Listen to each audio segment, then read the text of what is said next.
આપણે સૌ જાણીએ છીએ એ રીતે તાપી નદીના બ્રિજના સમારકામ કરવા અર્થે NH48 પરનો તાપી બ્રિજ અને અમદાવાદથી મુંબઈ જતો હાઈવે એ તાપી બ્રિજ પર બંધ કરવામાં આવશે.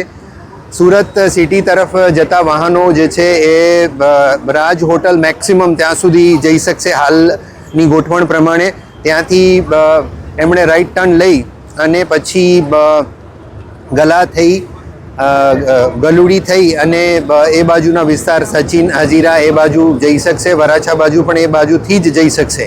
એટલે સિટી તરફ જતા લાઇટ મોટર વ્હીકલ જે છે એ રાજ હોટલથી આગળ નહીં જઈ શકે અને હેવી વ્હીકલ તમામ જે છે એ પણ રાજ હોટલથી આગળ નહીં જઈ શકે, જેની તમામે નોંધ લેવી.